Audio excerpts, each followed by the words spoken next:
Me alegra saludarte de nuevo. Bienvenidos a este programa especial de lecciones de Escuela Sabática. Nuevamente contigo, otra lección más.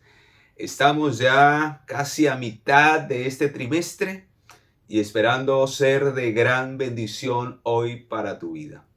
Vamos a continuar con nuestro estudio de esta maravillosa lección de Escuela Sabática titulada Motivados por la Esperanza. Así que, mis amados, esta lección número 7 trae un profundo mensaje para ti de esperanza, de que muy pronto el Señor vendrá por ti y por mí en las nubes de los cielos. Y vamos a mirar si así lo certifica la palabra de Dios. Oremos para que en esta hora podamos comprender este mensaje de salvación y de bendición. Y antes de orar, no olvides compartir desde ya este mensaje de la lección, darle ese like de que te ha gustado lo que vamos a mirar y en especial suscribirte a este ministerio. Es la manera en que apoyas a este servidor para seguir trabajando fuertemente por traerles esta bendición para cada una de sus vidas. Oremos y pidamos la bendición de nuestro Dios. Gracias, Padre amado, por darnos este privilegio de poder estar delante de tu presencia y también poder llegar al corazón de aquellos que han de escuchar este mensaje a través de la lección.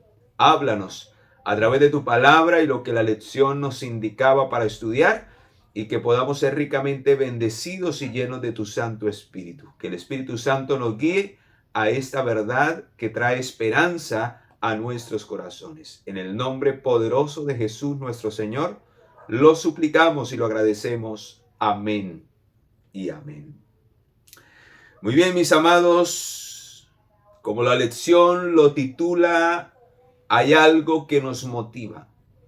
Hay algo que estimula nuestra preparación. Hay algo que nos mueve a avanzar aún en medio de este mundo de caos. Y es la esperanza que el Señor ha colocado y que ha dejado escrita en su palabra, para que en momentos difíciles podamos aferrarnos por medio de la fe a esa esperanza poderosa y a esas promesas que ha dejado escrita en su palabra. Por eso el texto base de memoria de esta semana se encontraba a través del profeta Isaías, un texto maravilloso de lo que se dirá en el día final cuando Cristo venga en las nubes de los cielos. Aquellos que permanecieron en esa esperanza de la bienaventurada y gloriosa venida de nuestro Señor Jesucristo alzarán sus manos y sus cabezas y dirán lo siguiente. Versículo 9, capítulo 25 del libro de Isaías. Se dirá en aquel día: he aquí, este es nuestro Dios. Le hemos esperado y nos salvará. Este es Jehová a quien hemos esperado. Nos gozaremos y nos alegraremos en su salvación. Alabado sea el Señor. Qué lindo será llegar hasta ese día. Sea que hayamos muerto o sea que estemos vivos, que ese día sea el día más glorioso para nuestra vida. Será algo extraordinario. Y saben, mis amados, el Antiguo Testamento hace más de 1840 referencias acerca de este acontecimiento de la segunda venida de nuestro Señor Jesucristo. Y el Nuevo Testamento hace más de 300 referencias del regreso de Cristo. Así que es la mayor esperanza de que realmente esto va a cambiar. Y que el Señor vendrá con poder y gloria a este mundo para finalmente acabar con el pecado, para darle fin al mal. Y como lo dice el libro de Apocalipsis, de destruir a los que destruyen la tierra. Oh, queridos, me gozo. Y por eso cada día anhelo prepararme y ayudar a preparar a otros. La mejor manera de acelerar la venida de nuestro Señor Jesucristo, aunque no sabemos el día y la hora, pero la manera en que podemos acelerar la venida es cuando nos preparamos y ayudamos a preparar a otros. Gloria sea a nuestro Dios, porque la promesa de su regreso está registrada en la palabra. Así lo indicaba la lección de esta semana.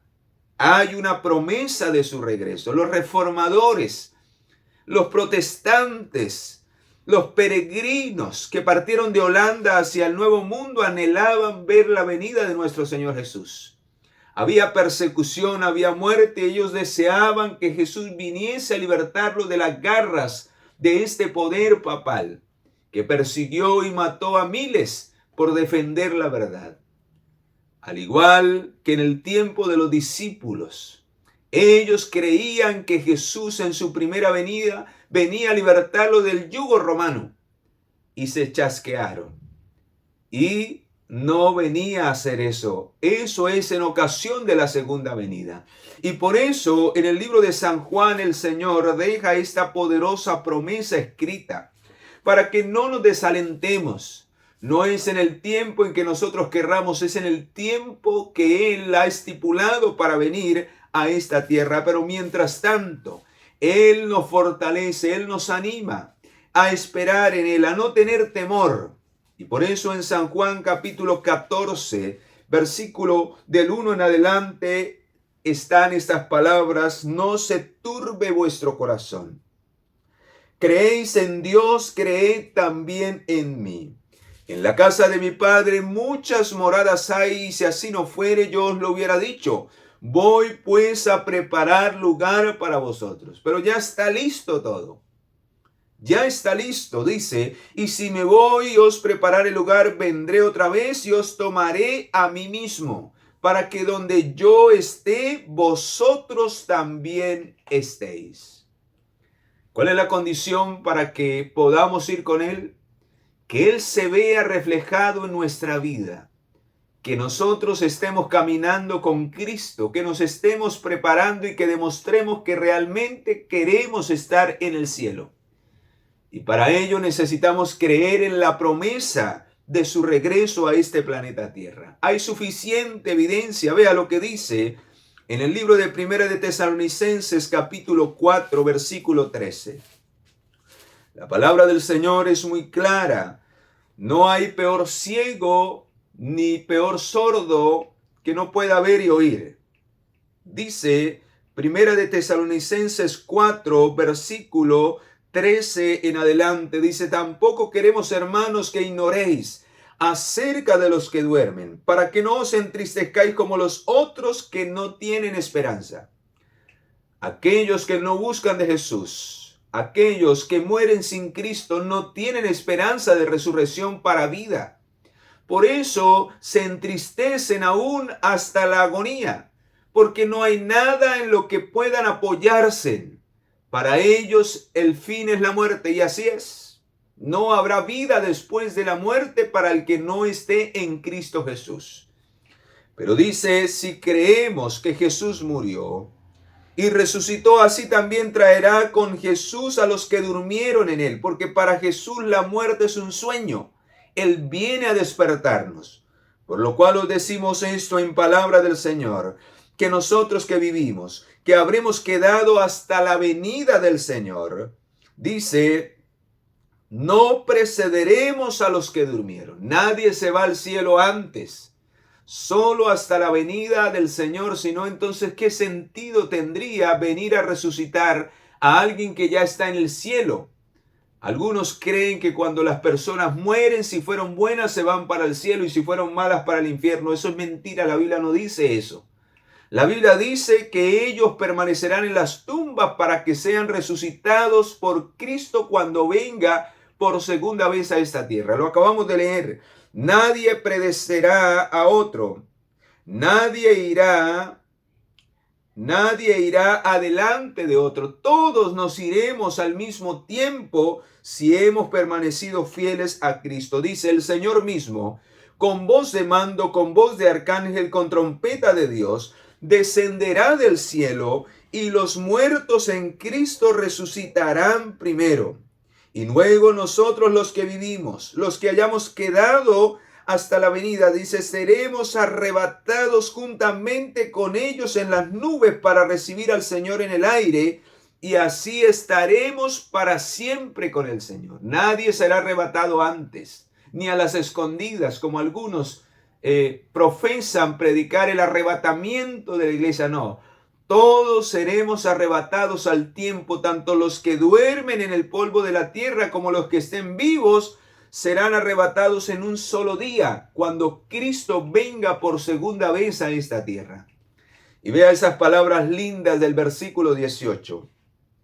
Por tanto, alentaos unos a otros con estas palabras. Y yo digo amén, porque eso es lo que nos da fuerza, ánimo de saber que las profecías, las señales se están cumpliendo. Lo que falta es algo así de poquito para que el Señor aparezca con poder y gran gloria a este planeta Tierra.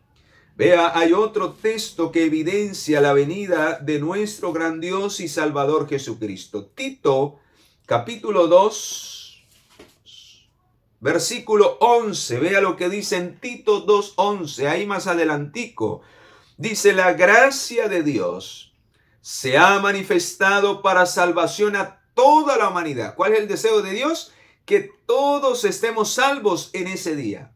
Pero qué triste que el ser humano no busca la salvación en Cristo. No busca a Cristo, prefiere vivir en el pecado y despreciar la salvación.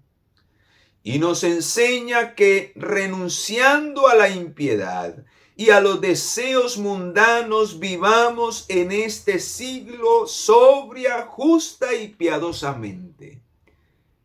¿Cuál es el requisito para que podamos alcanzar la salvación en Cristo?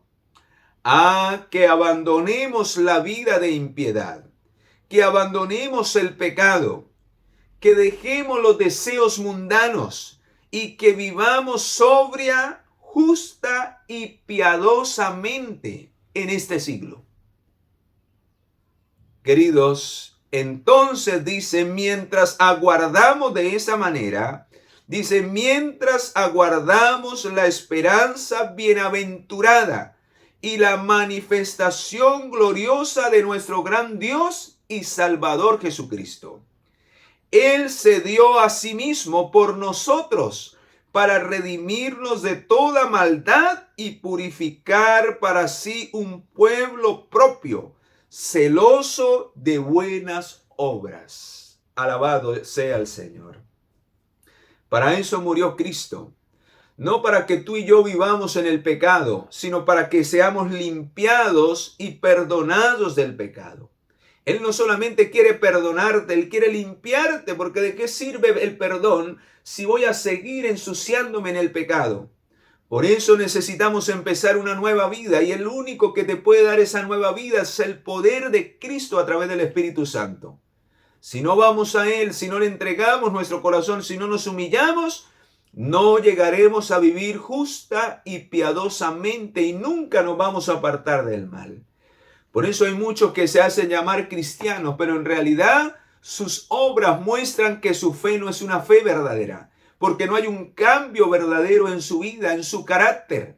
No han muerto al pecado y por eso Cristo no puede reinar en sus corazones y por eso su mente sigue siendo mentes carnales, mentes de impiedad, mentes que solamente piensan en sus propios deseos.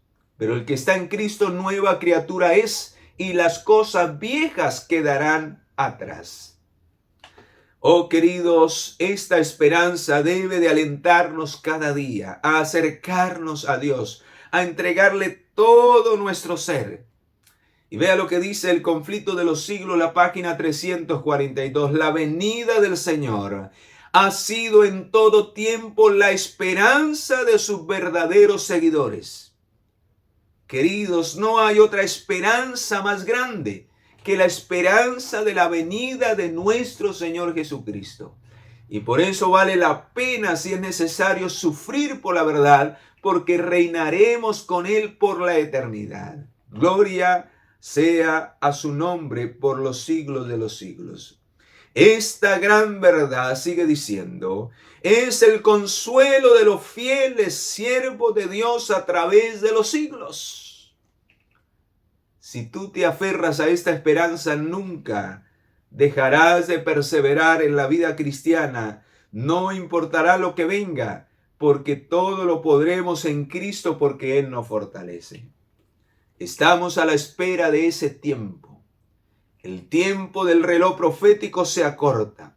A la espera del tiempo donde aquellos que predicaron en el pasado, que creían en el regreso literal, visible y audible del glorioso regreso de Jesús, poco a poco, queridos, poco a poco nos estamos acercando a ese día.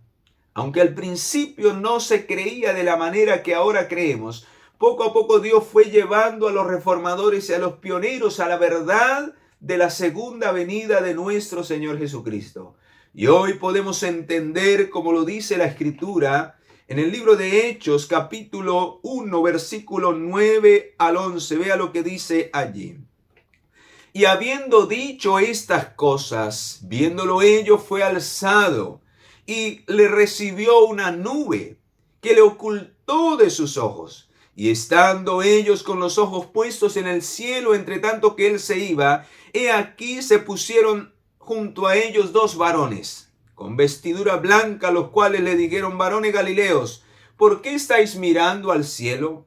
Este mismo Jesús que ha sido tomado de vosotros al cielo, así vendrá como le habéis visto ir.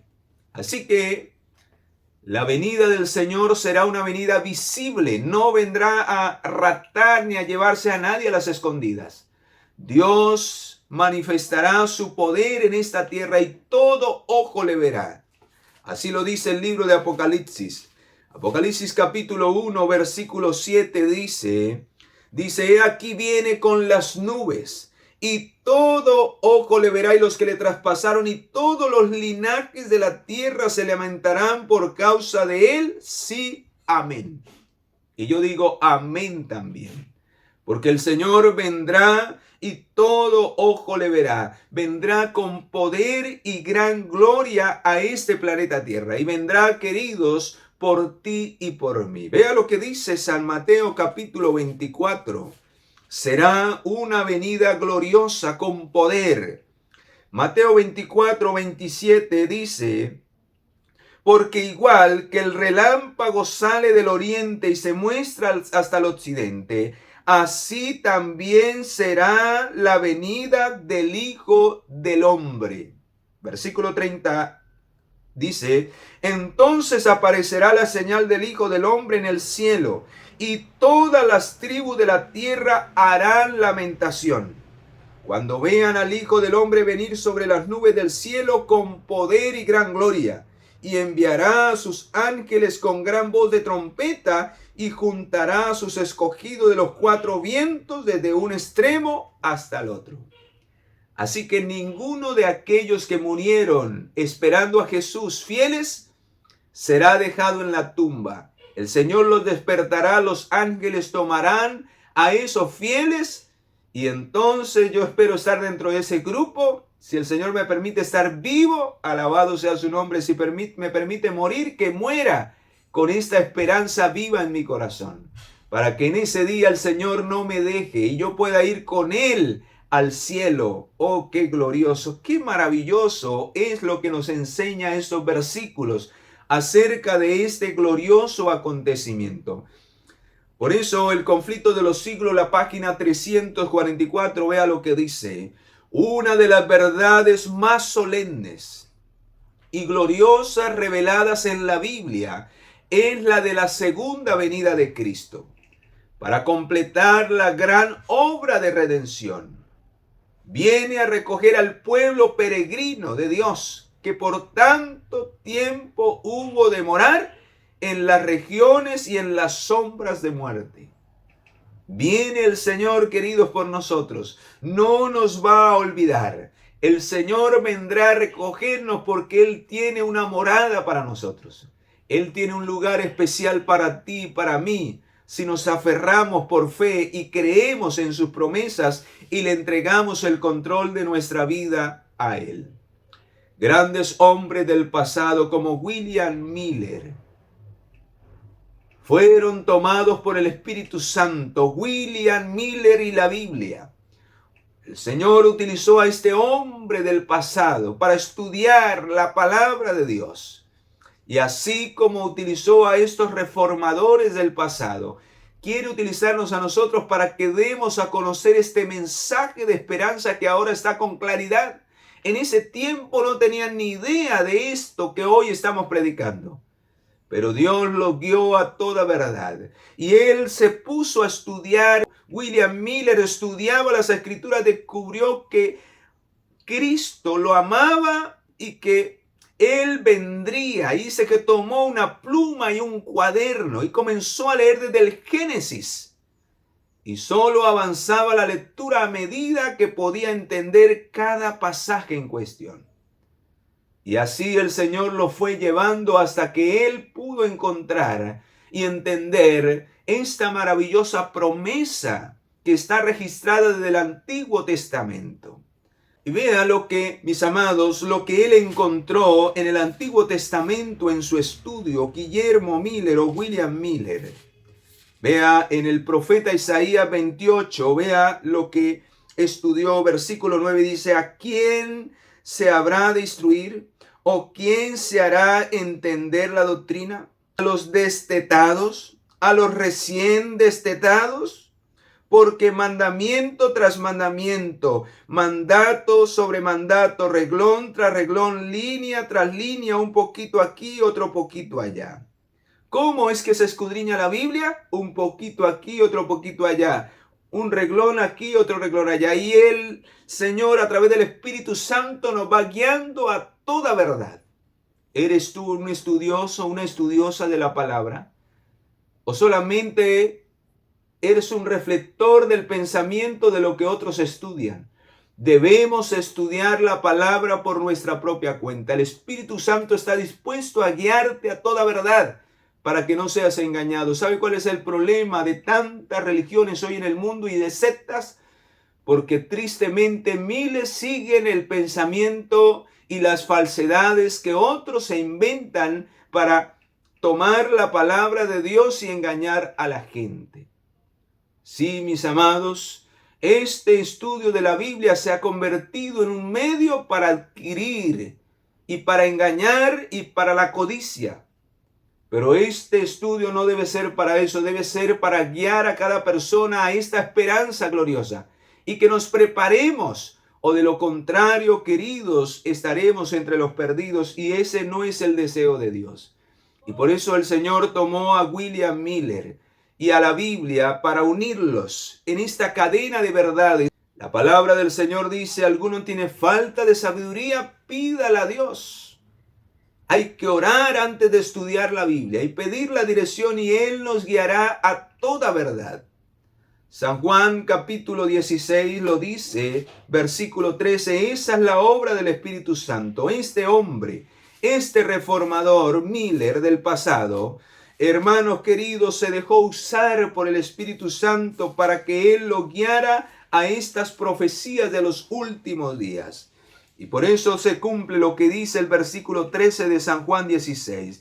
Pero cuando venga el Espíritu de verdad, Él os guiará a toda verdad, porque no hablará de su propia cuenta, sino hablará todo lo que os oiga y os lo hará saber las cosas que habrán de venir. Y lo más extraordinario que ha de venir muy pronto es el retorno de Jesús a esta tierra. Pero antes vendrá el cumplimiento de todos los eventos finales. ¿Estamos preparados para ese día glorioso, mis amados? Como lo dice en el libro de Segunda de Pedro, capítulo 1, versículo 19, ¿estamos atentos a la palabra profética más segura? ¿Estamos estudiando cada día esa palabra para ponerla en práctica en nuestras vidas? Pues Segunda de Pedro, capítulo 1, versículo 19 dice: tenemos la palabra profética más segura, a la cual hacéis bien en estar atentos como una antorcha que alumbra en lugar oscuro hasta que el día amanece y el lucero de la mañana salga en vuestros corazones. Pero ante todo entended que ninguna profecía de la Escritura es de interpretación privada. Nunca, hermanos, porque nunca la profecía fue traída por voluntad humana, sino que los santos hombres de Dios hablaron siendo inspirados por el Espíritu Santo. Por eso, hermanos, necesitamos primero humillar nuestros corazones delante del Señor para aceptar lo que Él nos muestre y no torcerlo a nuestra conveniencia. Muchos están predicando la palabra, el evangelio a su conveniencia. Cuidado, mis amados, ser instrumentos de Satanás, porque eso es lo que le gusta al diablo, que se tuerza la palabra de Dios para que la gente no esté apercibida frente a lo que vendrá sobre este mundo. En ese estudio, William Miller descubrió los acontecimientos predichos por los profetas que se cumplieron con precisión absoluta. Encontró los 2300 días, esta profecía que es la más larga de todos los tiempos y que está registrada en Daniel 8:14. Esta profecía es la más extensa y se cumplió perfectamente al pie de la letra. Y vea lo que dice Daniel capítulo 8, versículo 14. Daniel capítulo 8, versículo 14 dice, y él dijo, hasta 2300 tardes, y luego el santuario sería purificado. Si quieres investigar y saber más acerca de una manera profunda, acerca de esta profecía, aquí en mi canal hay un video dedicado especialmente a esa profecía, búscalo y vas a profundizar aún más. Pero hoy vamos a mirar cómo el tiempo se ha cumplido, cómo estas cosas que el Señor había revelado a través de esta profecía se cumplió al pie de la letra, mis amados. ¿Recuerdan cuando el Señor le dijo a su pueblo que 400 años los descendientes de Abraham estarían en Egipto? Se cumplió. Como los 40 años de peregrinaje del pueblo de Israel en el desierto también se cumplieron. Los 70 años de cautiverio se cumplieron. Y las 70 semanas determinadas como gracia y misericordia en la profecía de Daniel 9 también se cumplieron. Y así como se cumplieron todas estas profecías del tiempo, esta que es la más larga, la más extensa y la que abarca eventos extraordinarios, también ya se cumplió, mis amados. Tremendo. La palabra de Dios no falla. Y vea lo que dice el profeta Amós. ¿Cuál es el propósito de esa profecía? Guiar a su pueblo, llevar esperanza, llevar ánimo de que todo lo que Dios ha dicho se cumplirá. Vea, mis amados, lo que dice en Amós capítulo 3, versículo 7, dice, porque no hará nada Jehová el Señor sin revelar su secreto a sus siervos los profetas. Y si el león ruge, ¿quién no temerá? Si habla Jehová, el Señor, ¿quién no profetizará o predicará? Hermanos, todo lo que el Señor reveló a través de esta profecía y que Guillermo Miller o William Miller estudió, se cumplió al pie de la letra. Al pie de la letra, todo estaba en el reloj profético de Dios. Y todo se cumplió. Hermanos queridos, si todo se ha cumplido, ¿será que la promesa de la venida del Señor no se cumplirá? Solo que la fecha de la venida del Señor nadie la sabe. Porque el Señor quiere que estemos preparados cada día, que le busquemos por amor y no por conveniencia. Y por eso Él ha dicho que vendrá como ladrón en la noche. Vendrá de una manera repentina y solo se llevará consigo a los que realmente creyeron en Él. Es la prueba para los últimos días, que podamos perseverar por fe realmente buscándole de todo corazón, queridos. Este acontecimiento reflejaba no la purificación de la tierra. En un principio, Guillermo Miller predicaba, y al dar con los datos y la fecha, creyó que el 22 de octubre del año 1844 venía el Señor a purificar la tierra. Él creyó que esa purificación, que ese santuario era la tierra y que Él venía a purificarla del pecado. Y al dar con la fecha de inicio del año 457 a.C., con la orden final de Artajerjes de la reconstrucción del templo, dio 2000 años proféticos, porque tardes y mañanas o un día en la cronología profética equivale a un año. O sea que en realidad no eran 2300 días, sino 2300 años que empezaban en el año 457 a.C. y terminaban en el año de 1844, en el otoño, el 22 de octubre del año 1844. Extraordinario, mis amados. Aquí en esta figura que les presento se muestra ese lapso de tiempo y todos los eventos que se habrían de cumplir en el lapso de los 2300 años literales. Extraordinario, mis amados. Y todo esto lo entendió este hombre, pero con un gran chasco, porque al final lo que él creía que era la venida de Jesús era el inicio de uno de los grandes eventos antes de su segunda venida. Y alabado sea el Señor, porque dio con el inicio de esta profecía. Las 70 semanas estaban destinadas, o era el inicio para esta profecía, y se daban con la orden de la restauración final por parte de Artajerjes, que fue el último decreto para dejar salir a los cautivos para la edificación del templo. Y fue donde realmente se empezó la edificación del templo en el año 457.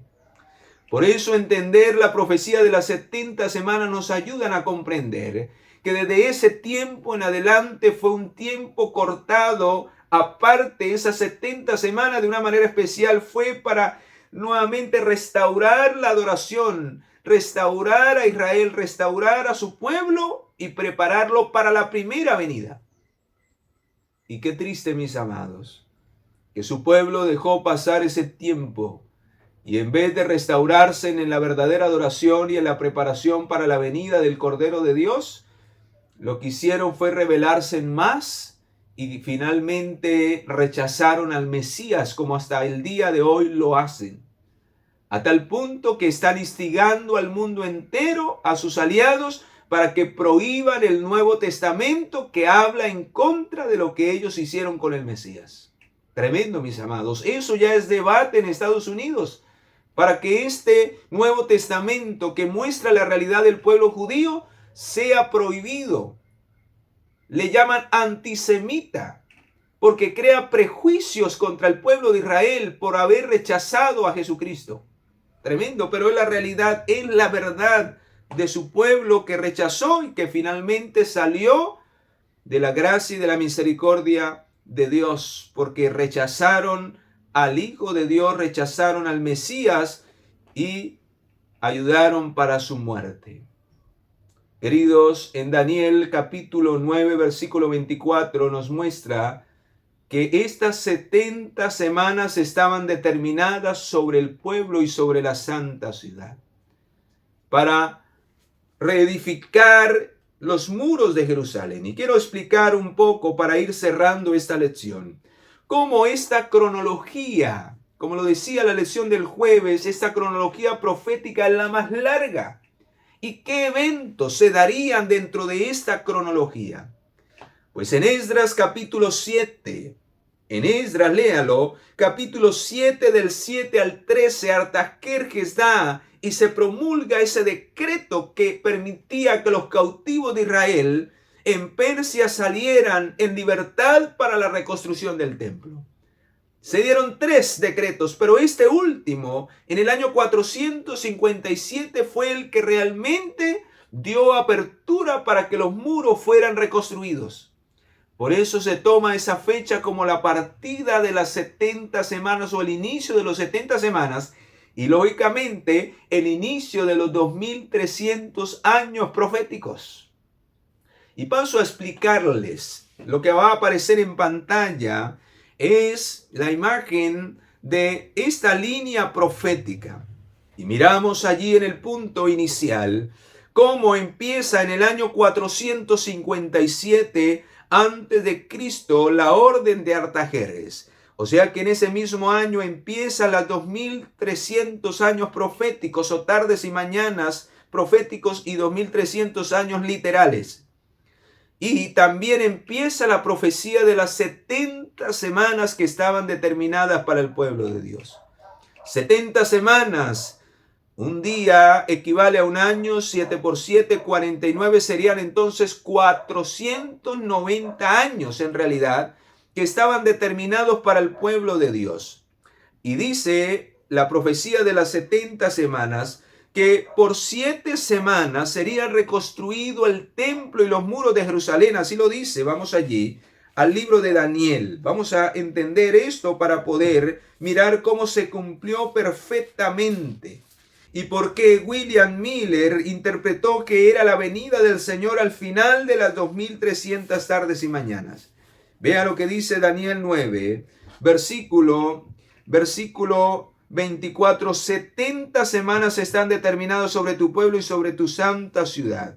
Versículo 25, sabe pues y entiende que desde la salida de la orden para restaurar y edificar a Jerusalén hasta el Mesías príncipe, habrán 7 semanas, y 7 por 7 son 49 años, porque es un día equivale a un año, una semana, 7 días, y son 7 semanas, 7 por 7, 49, 400, de los 490, 49 años fueron apartados para la edificación del templo, y se cumplió exactamente como fue profetizado.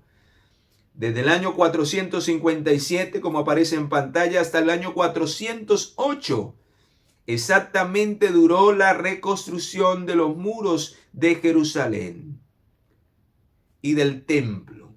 Y luego, de esa fecha al año 408 después de Cristo hasta el año 27 pasaron 62 semanas, o sea, 434 años. Hasta el año 27, cuando se dice la profecía, vea lo que dice, lo que sigue diciendo en el versículo 25. Y dice, y habrán 7 semanas y 62 semanas, y se volverá a edificar la plaza y los muros en el tiempo angustioso, y después de las 62 semanas se quitará la vida al Mesías y nada le quedará. Después de las 62 semanas. O sea, vamos a entender esto que parece un rompecabezas. 7 semanas o 49 años para la reconstrucción del templo. Luego de la reconstrucción pasarían 62 semanas más, o sea, 434 años, y eso da al año 27 después de Cristo. O sea que para el año 27 después de Cristo habían pasado 69 semanas de las 70. 62 más 7 para la reconstrucción serían 69. O sea que en el año 27 después de Cristo faltaría una semana determinada para el pueblo de Dios. ¿Y qué habría de ocurrir en esa última semana? Lo dice el versículo 27. Por otra semana más confirmará el pacto con muchos, y a la mitad de la semana hará cesar el sacrificio y la ofrenda. En otras palabras, en el año 27 después de Cristo, a la mitad de la semana, Cristo habría de morir en el año 31 después de Cristo en la cruz del Calvario. Murió e hizo cesar la ofrenda y los sacrificios. Ya el sistema de sacrificios y de ofrenda del santuario terrenal quedaba abolido porque el verdadero Cordero estaba muriendo por nuestros pecados. Pero faltaban 3 años y medio y por 3 años y medio duró la misericordia hasta el año 34 después de Cristo, con el apedreamiento de Esteban al predicarle a los judíos. Se le acabó el plazo, se le dio gracia hasta ese año al pueblo judío como pueblo, y ellos finalmente rechazaron al portavoz del mensaje del cielo. Y entonces se terminaron las 70 semanas. O sea que esas 70 semanas hacen parte también de la profecía de los 2300 años, porque iniciaron en la misma fecha. Y de ahí, desde el año 34, 490 años, desde ese año 34 hasta el año 1844, pasaron 1810 años. Y esa es la fecha a la que apunta el año 1844. Para completar el número que dictaba la profecía, 2300 tardes y mañanas proféticas y 2300 años literales al interpretarla para nuestros días. ¿Y qué habría de ocurrir en el año de 1844? Pues Miller, al mirar esta cronología, interpretó que Jesús vendría a esa fecha. Pero lo que no entendió era que habría un santuario en el cielo y que el santuario no era la tierra. Y por eso se le llama el gran chasco. Porque miles lo dieron todo para la predicación del evangelio, y miles de una u otra manera fracasaron, entre comillas, porque en realidad había un evento poderoso, iba a ocurrir un evento poderoso, y era que el juicio de Dios, la purificación del templo, del santuario celestial, iniciaría. Jesús no venía a la tierra, sino que pasaba del lugar santo al lugar santísimo para iniciar su obra de juicio final, que es lo que va a determinar quiénes formarán parte de su reino en la segunda venida a esta tierra. Hermanos, qué tremendo. Por eso miles se echaron para atrás porque no buscaron al Señor de corazón. Solo unos pocos siguieron escudriñando las Escrituras después de que se dieron cuenta que Jesús no vino. Solo unos pocos siguieron adelante con su fe y se dieron cuenta que la fecha era correcta, que el evento habría de ocurrir, pero el evento no era el que ellos habían interpretado. Y entonces, al entender que Jesús había iniciado su obra de juicio en ese año, renovaron su fe, porque sabían que en realidad la Escritura no fallaba y que muy pronto, ya que ese era el último evento profético que mostraba en la línea del tiempo profético, que ya después del juicio vendrá el fin de todas las cosas. Y en ese tiempo estamos desde el año 1844. Oh, mis amados, es necesario hoy prepararnos. Han pasado ya muchos años desde ese tiempo. El juicio está por terminar y la pregunta es, ¿estamos aferrados a las promesas de la segunda venida del Señor? ¿Estamos esperando, queridos, realmente que el Señor venga y estamos anunciando a otros la venida de nuestro Señor Jesucristo? Quiero terminar con las palabras del apóstol Pablo allí en el libro de Hebreos. Necesitamos hoy más que nunca no desmayar. Algunos dicen, pero ¿cuánto hace que dicen que Cristo viene? Hermanos queridos, no importa, porque no sabemos cuándo la muerte nos pueda sorprender. Y de la venida del Señor, después de la muerte hay un paso, porque la próxima vez que abrirán sus ojos los que murieron es cuando Cristo venga en las nubes. Así que necesitamos estar preparados hoy, porque hoy puede ser nuestro último día y puede ser el día en que lleguemos a cerrar los ojos para volverlos a abrir y estar en la esperanza de Cristo y de su segunda venida. Y vea, con esto quiero dejarlos en el corazón. Capítulo 10, versículo 35, dice, no perdáis vuestra confianza, hermanos. No perdamos nunca nuestra confianza, que tiene gran recompensa, pues es necesaria la paciencia para que habiendo hecho la voluntad de Dios, ¿qué es lo que debemos preocuparnos, hermanos? No es si el Señor demora o no. Lo que debemos preguntarnos es, ¿estoy haciendo la voluntad de Dios en mi vida? Porque ¿de qué me sirve? ¿De qué me sirve que el Señor venga mañana, pero si no estoy haciendo la voluntad de Dios? Algunos dicen, pero ¿por qué Cristo no viene? Pues porque usted y yo no estamos preparados, nos perderíamos, porque todavía hay pecado en nuestra vida. Así que la mayor preocupación no es cuándo viene Cristo. Por eso Él no dejó fecha, sino cuál es la voluntad de Dios para mi vida. Para que habiendo hecho la voluntad de Dios obtengáis la promesa. Porque un poco, y el que ha de venir vendrá y no tardará. Mas el justo por la fe vivirá. Y si retrocediere no agradará a mi alma. Pero nosotros no somos de los que retroceden para perdición, sino de los que tienen fe para la preservación del alma. Y he visto, hermanos, como muchos que un día militaron en los caminos de Dios, hoy están gozando de los deleites del mundo. Se cansaron de esperar, se cansaron de perseverar en esta promesa y en esta esperanza.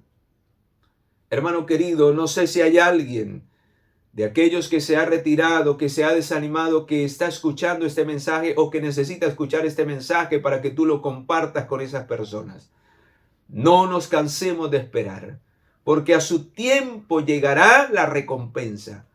No nos desanimemos, por el contrario, sigamos más fortalecidos, porque hoy más que nunca estamos viendo que el fin viene, hermanos, y que lo que faltaba por cumplirse se está cumpliendo al pie de la letra.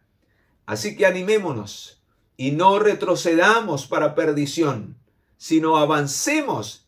Y como lo dice Mateo 24:13, seamos de los que persevere hasta el fin, porque el que persevere hasta el fin, éste será salvo. Y me gustaría encontrarme contigo en ese día cuando Cristo se manifieste con poder en esta tierra. ¿Te gustaría estar conmigo en ese día? Pues te invito a que oremos para que Dios nos ayude a nunca retroceder, a nunca desanimarnos, sino por el contrario, cada día tomar poder y fuerza en Él para esperarle hasta cuando Él venga. Padre, gracias por esta lección maravillosa que nos has concedido.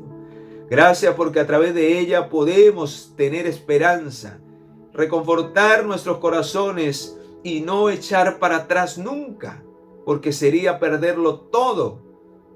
Y Señor, ya falta poco. Si esperamos lo mucho, ayúdanos a esperar lo poco a través del poder del Espíritu Santo y confiando en tu palabra y solamente en ella.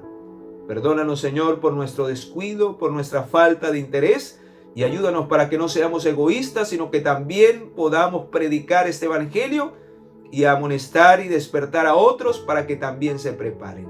En tus manos nos colocamos, llénanos de tu poder y de tu gracia, y ayúdanos a permanecer en tu esperanza. En el nombre poderoso de Jesús nuestro Señor, lo agradecemos y lo pedimos. Amén y amén. Mis amados, un abrazo grande y no olvides compartir esta lección que va a ser de esperanza para muchos. Llévala al corazón de ellos al compartir el link. Y también si deseas aportar algún comentario de bendición para este servidor, espero lo dejes allí en la caja de comentarios. Me gustaría leerlo y me gustaría llenarme también con tus palabras. Que Dios te bendiga y nos vemos en la próxima semana en la lección número 8. Que Dios te bendiga, te acompañe y puedas permanecer en la esperanza de su segunda venida.